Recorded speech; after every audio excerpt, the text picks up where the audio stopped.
Bismillahirrahmanirrahim. Alhamdulillah wa syukrulillah. Thumma salatu wassalamu ala rasulillah Nabiyyina Muhammad ibn Abdillah wa ala alihi wa ashabihi wa mawalah. La hawla wa la quwwata illa billah, amma ba'd. Bapak Ibu jamaah Zuhur Masjid Salahuddin yang dirahmati Allah, siang ini kita masih ingin melanjutkan bahasan kita tentang mengenal sistem hidup Rabbaniyah. Dasar dari pembahasan kita adalah firman Allah di surat Ali Imran ayat 79. Yang inti ayat ini Allah berpesan, kunu Rabbaniyin. Jadilah kalian semua ini kaum Rabbaniyin. Kaum Rabbaniyin. Siapa kaum Rabbaniyin itu? Kaum Rabbaniyin adalah kaum yang mengikuti konsep hidup Rabbaniyah. Jadi konsep hidupnya Rabbaniyah. Nah, orang-orang yang mengikutinya itu disebut sebagai kaum Rabbaniyin.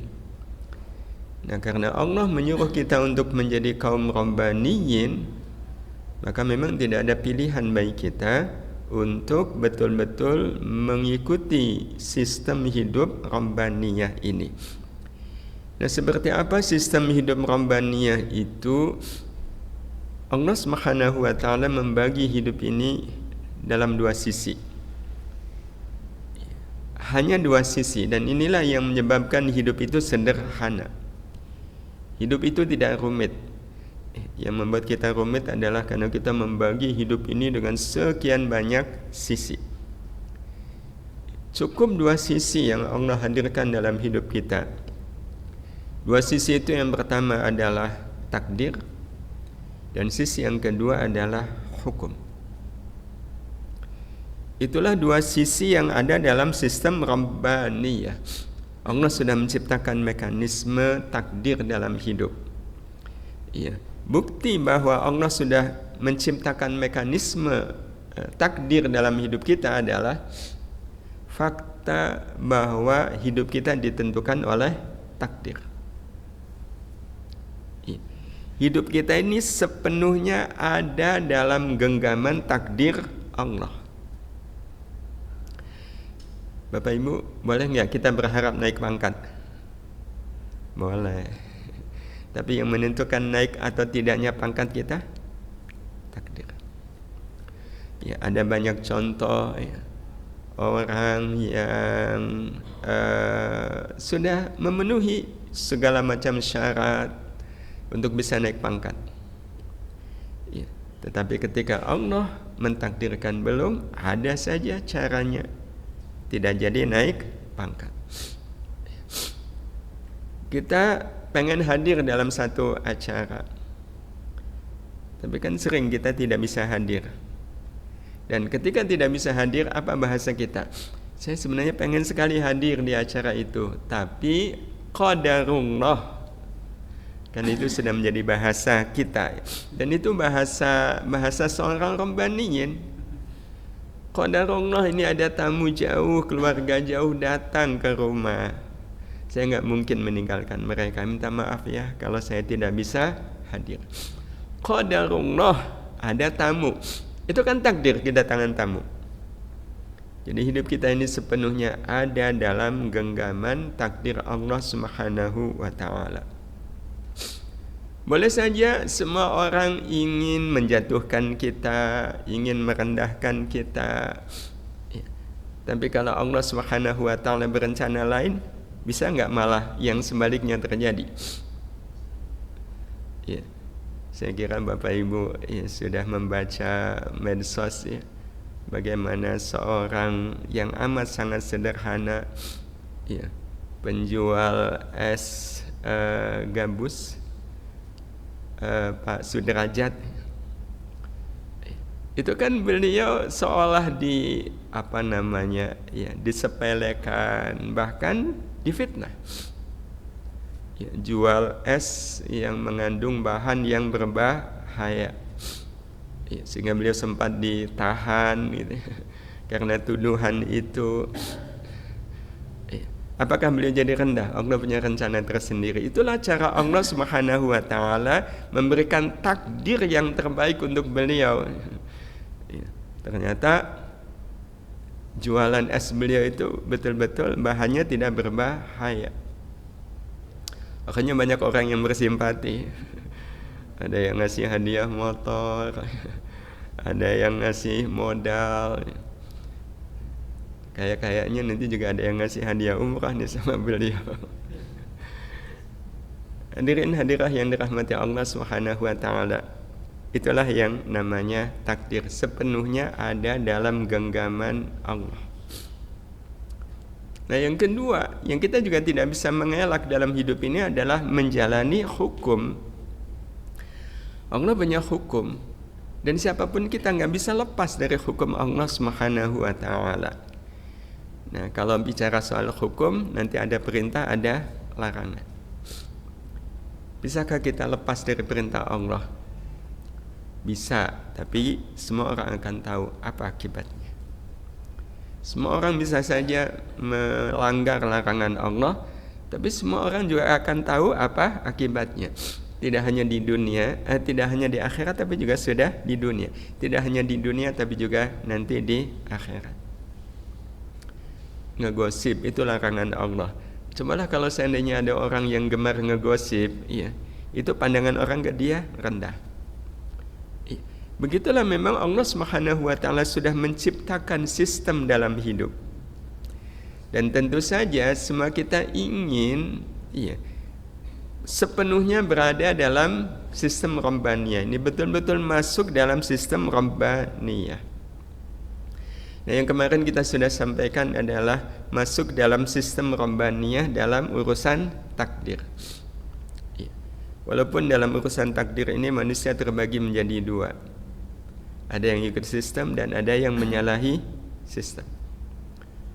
Orang yang ikut sistem Rabbaniyah dalam urusan takdir, baik takdir manis maupun takdir pahit, kata kuncinya satu, ridho. Ridho dengan takdir manis, ridho dengan takdir pahit. Nah, ini satu pertanyaan yang nanti jawabannya akan menunjukkan kita ini lebih dekat kaum Rabbaniyin atau masih dalam proses untuk menuju kaum Rabbaniyin. Mana yang lebih mudah kita ridho, takdir manis atau takdir pahit?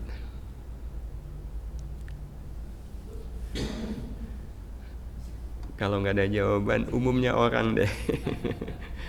Umumnya orang itu akan lebih mudah menghadapi takdir manis atau takdir pahit.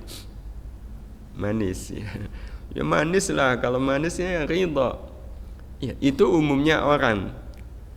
Nah, kira-kira kita ikut umumnya orang atau enggak ikut umumnya orang?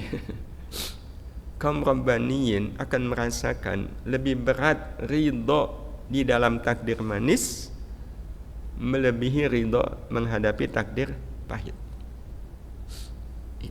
Kenapa? Karena Bapak Ibu yang dirahmati Allah, kalau kita mengulik betul takdir manis yang Allah berikan kepada kita, kemudian kita menganalisa takdir manis ini, itu cenderungnya takdir manis kita itu rahmat atau istidraj. Karena tidak semua takdir manis Allah berikan kepada manusia itu karena Allah ridha, karena Allah ingin memberikan rahmatnya. Belum tentu. Ada saja orang-orang yang oleh Allah dikasih takdir manis, tapi takdir manis itu memiliki makna istidraj. Dan bagi Rabbaniyin amat sangat takut kalau seandainya mendapatkan takdir manis yang ternyata istidraj. Contoh takdir manis, sederhana saja. Allah takdirkan kita punya mata. Mata ini kan takdir. Kita katakan takdir karena kita nggak ada usaha sama sekali terhadap mata ini. Mata kita bisa melihat. Yang membuat mata kita bisa melihat siapa? Allah. Dibuat masih bisa melihat sampai sekarang. Itu takdir manis atau pahit? Manis. Tapi marilah kita coba lihat apa yang kita lakukan dengan mata pemberian Allah ini. Mata yang bisa melihat yang sepenuhnya ini takdir Allah. Lebih banyak digunakan untuk kebaikan atau keburukan. Kalau mata ini dipakai untuk kebaikan, dipakai untuk melihat ayat-ayat suci Al-Quran, lantas kita melantunkannya, mata ini melihat tanda-tanda keagungan Allah dan kemudian kita merasakan betul keagungan Allah itu. Atau mata kita berlinang air mata karena ingat dengan dosa-dosa yang dilakukan di masa yang lalu. Atau mata kita begadang karena qiyamul lail, tidak tidur, di mana yang lain mata terpejam tidur, tapi diri ini justru bangun malam, salat malam, tahajud, munajat, berdoa kepada Allah. Maka insya Allah mata yang bisa melihat ini adalah rahmat. Ini rahmat, Allah memberikan rahmat, mata bisa melihat. Tapi kira-kira ada enggak Bapak Ibu orang yang matanya digunakan untuk melihat dosa, melihat maksiat, melihat aurat, bahkan menikmati aurat, tidak pernah dipakai untuk melihat ayat-ayat Al-Quran, tanda-tanda keagungan Allah, matanya juga tidak pernah menangis walau dosa, sebanyak butiran pasir di laut, tapi tidak menangis. Tapi mata yang dipakai untuk dosa dan maksiat ini masih bisa melihat. Masih bisa melihat, ini kan takdir dari Allah. Nah, kalau seperti ini kan kita bisa memetakan beda dengan yang pertama. Kalau yang pertama adalah rahmat, maka yang kedua adalah istidraj. Nah, Rabbaniyin sangat takut dengan takdir manis dalam keadaan diri ini jauh dari Allah Subhanahu wa ta'ala. Jadi takdir manis ini bagi seorang Rabbaniyin yang kita sampaikan di pertemuan yang lalu, seperti kita dikasih uang 50 juta tapi dengan cara dilemparkan ke wajah. Kita senang gak Bapak Ibu? Senang atau sedih? Oh, sedih. Diambil gak uangnya? Kalau kita punya harga diri, punya izzah, kita gak akan ambil uang itu. Hadirin hadirah yang dirahmati Allah Subhanahu wa ta'ala, ini soal sistem Rabbani. Kalau kita mendapatkan takdir manis ataupun pahit adalah ridha kepada Allah Subhanahu wa ta'ala. Sebagaimana kalau takdirnya pahit, ya kita juga ridha, tapi ridhonya beda. Jadi kalau takdirnya manis itu kita membaca ini rahmat atau istidraj ya. Allah kok ngasih kemudahan dalam hidup. Allah ngasih kemudahan dalam hidup. Kita sebenarnya sudah cukup deg-degan Bapak Ibu kalau kita melihat diri kita dan seandainya kita bandingkan diri kita dengan yang lain. Ada enggak orang yang lebih takwa ketimbang kita, jauh lebih takwa ketimbang kita, tapi hidupnya lebih susah ketimbang kita, rezekinya jauh di bawah kita? Ada enggak Bapak Ibu? Kalau ada, ini kan sudah cukup membuat kita deg-degan ya. Karena kalau dilihat harusnya yang rezekinya lebih banyak siapa? Orang yang lebih baik dari kita. Dia lebih pantas untuk mendapatkan kemudahan dan kelapangan hidup. Maka tidak bisa tidak seorang Rabbaniyin ketika mendapatkan takdir manis, yang ada dalam pikirannya adalah takdir manis ini harus menjadi kebaikan untuk Allah. Gimana caranya agar segala kemudahan, kelapangan, kelancaran ini membuat hidup saya lebih baik untuk Allah Subhanahu wa ta'ala. Nah, tapi kalau dapat takdir pahit, Rabbani ini akan membaca ini teguran atau rahmat. Ini teguran atau rahmat. Rahmat itu artinya bonus. Saya kalau dapat takdir pahit, ini teguran atau bonus ya dari Allah Subhanahu wa ta'ala. Karena sangat boleh jadi Bapak Ibu yang rahmati Allah, ada enggak orang baik, sangat baik, tapi takdirnya buruk? Itu bonus bukan? Bonus sebenarnya. Rabbaniyin itu akan membaca ini bonus atau teguran. Mungkin saja bonus, mungkin saja teguran. Nah caranya sama. Ya. Kok saya dapat takdir pahit ya? Kenapa? Oh ya Allah, ya, saya kehilangan uang 5 juta. Ya, ternyata sebulan ini saya nggak infak, nggak sedekah. Saya merasa paling kaya. Oh ini teguran dari Allah. Tapi bisa jadi kita rajin sedekah, banyak nolong orang, tapi kehilangan uang 5 juta. Itu bonus bukan? Bonus. Ya. Makanya seorang rombaniyin itu dapat takdir manis ataupun pahit dia ridho. Ridho itu artinya baik takdir manis maupun pahit akan menjadi kebaikan. Nah yang kedua, sisi yang kedua adalah menjalani hukum, ya. Menjalani hukum. Ya. Hukum itu kan ada dua, ya. Ada perintah, ada larangan. Rombaniyin, ya, tentu dia akan ikut sistem rombaniyah. Nah sistem rombaniyahnya apa? Patuh terhadap perintah, patuh terhadap larangan. Wujud patuh terhadap perintah, melaksanakan semua perintah Allah semata karena Allah suka. Itu rombaniyin. Jadi sosok rombaniyin itu Bapak Ibu, ketika dia melaksanakan perintah Allah itu dasarnya cuma satu, karena Allah suka. Bukan karena saya suka, bukan karena orang lain suka. Ada orang ditanya, Pak kenapa rajin sholat duha? Saya lihat Bapak kalau ke kantor itu mesti menyempatkan diri sholat duha. Kalau nggak ke masjid ya menyempatkan di kantor ya. Ya kebetulan di ruang kerja beliau ada space ya, bawa sajadah gelar salat duha. Kenapa Pak? Ya rajin salat duha, menyempatkan diri salat duha. Ya saya suka. Ya kenapa suka? Karena dengan saya salat duha, rezeki saya akan lancar. Ada nggak orang yang salat duha seperti ini? Ada. Berarti dia salat duha itu karena saya suka atau Allah suka? Salah enggak? Sebenarnya enggak salah, tetapi ini tidak memenuhi kriteria seorang Rabbani. Ya. Karena pertanyaannya, kalau seandainya Allah enggak menjanjikan rezeki untuk orang yang sholat duha, kira-kira kita sholat duha enggak? Enggak ada janji nih.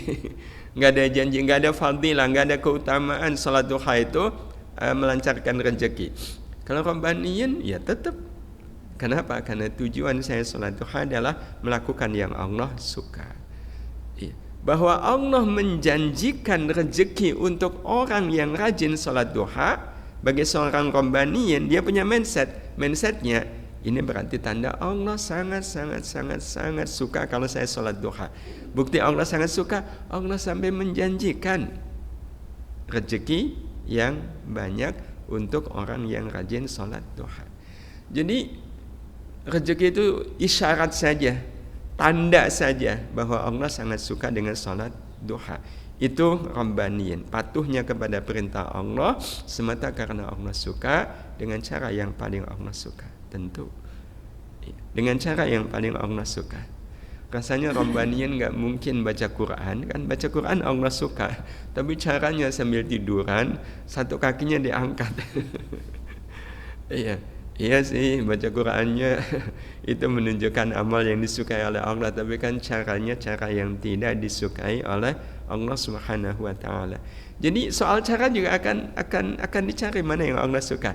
Ini yang Allah suka saya terang-terangan bantu dia, atau saya sembunyi ya bantu dia.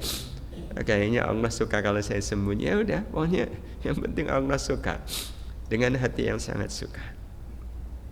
Dengan hati yang sangat suka. Kenapa? Saya ini patuhnya kepada Allah. Jadi apapun amalnya itu hati kita suka. Hati kita suka. Yang membuat hati kita suka karena amal ini disukai oleh Allah. Yang sering kita sampaikan ya, tapi rasanya kita kayak belum lulus ini. Berbuat baik kepada orang yang baik kepada kita, Allah suka enggak? Suka. Berbuat baik kepada orang yang tidak baik kepada kita, Allah suka? Allah suka. Mana yang Allah lebih suka? Berbuat baik kepada orang yang tidak baik, betul? Kalau betul, mana yang hati kita lebih suka? Berbuat baik kepada yang baik atau yang tidak baik? Nah, itu yang membedakan sosok Rabbaniyin atau belum menjadi sosok Rabbaniyin.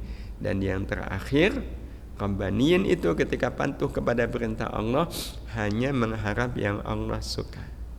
Dan yang Allah suka itu apa? Kalau kita berharap rahmat Allah. Allah itu sangat suka Bapak Ibu kalau kita beramal semata mengharap rahmat Allah. Ya, walaupun tidak menyalahkan. Kalau ada orang yang tadi ya sholat duha ya rezekinya banyak, kenapa banyak sholat malam, lagi banyak masalah. Allah tidak menyalahkan.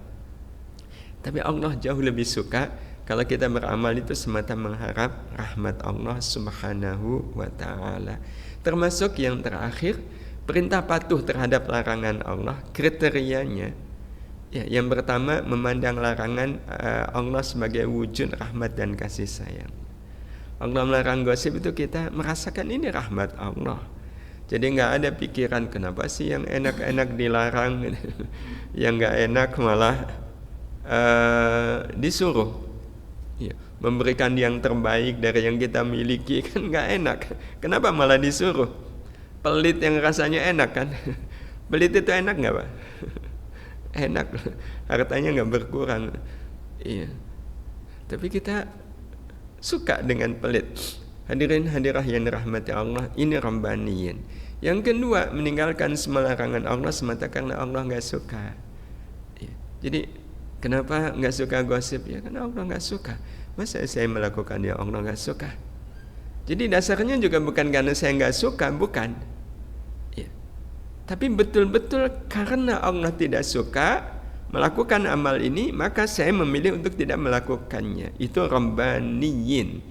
Yang ketiganya, meninggalkan larangan Allah dengan hati yang rela bahagia. Jadi tidak kemudian tadi padahal kesempatan saya ngegosip ya, gara-gara ada Mas Fakih ini, aduh saya jadi nggak jadi ini.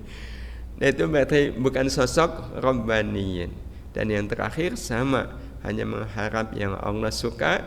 Dan yang Allah suka adalah kalau kita meninggalkan larangan Allah itu, harapannya adalah semata karena rahmat Allah subhanahu wa ta'ala. Dan Bapak Ibu yang dirahmati Allah, patuh seperti ini betul-betul amat sangat dibutuhkan, khususnya nanti di bulan suci Ramadan. Nah, terutama karena di bulan suci Ramadan itu kan penuh dengan amal. Salah satu yang pasti akan dirasakan oleh sosok Rabbaniyin waktu dia melakukan amal, Bapak Ibu yang dirahmati Allah, adalah merasakan nikmatnya amal. Nikmatnya baca Quran. Iya, nikmatnya tarawih. Jadi Rabbaniyin itu Bapak Ibu, iya, kalau baca Quran itu nggak mau berhenti. Nggak mau berhenti. Iya, betul-betul nggak mau berhenti. Kenapa? Merasakan nikmatnya. Iya. Dan satu-satunya yang menyebabkan seorang Rabbaniyin berhenti baca Quran itu adalah ketika lihat jam itu. Iya. Jadi baca Quran dari subuh itu. Iya, berhenti itu ketika diingatkan istri. Pak sudah baca Qurannya. Lu sudah gimana tuh? Mulai baca Quran kok disuruh sudah. Ini saatnya Bapak berangkat kantor ini. Oh, astagfirullah. Pernah nggak kita baca Quran sampai lupa waktu Bapak Ibu? Tapi kan kita pernah lupa waktu. Kapan? Nonton bola ya. Nonton bola, ngobrol gitu ya, dengan teman lama. Kalau kita bisa lupa waktu ngobrol, kan sebenarnya kita bisa lupa waktu ya, dengan kita baca Quran, dengan kita zikir, dengan kita sholat malam. Dan bagaimana caranya? Intinya adalah bagaimana kita bisa menjadi sosok Rabbaniyin, hidup mengikuti sistem Rabbaniyah. Mudah-mudahan kita bahas insyaallah di pertemuan yang akan datang. Demikian Bapak Ibu, ya, ini kita dapat takdir lagi. Kemarin sudah dicoba, sekarang kita coba lagi ya Mas Fakih ya. Kalau ternyata setelah ini jalan lagi ya, kayaknya laptop saya harus diruqyah Mas Fakih. Terima kasih Bapak Ibu, mohon maaf. Kita akhiri subhanakallahumma bihamdika asyhadu an la ilaha illa anta astaghfiruka wa atubu ilaik. Assalamualaikum warahmatullahi wabarakatuh.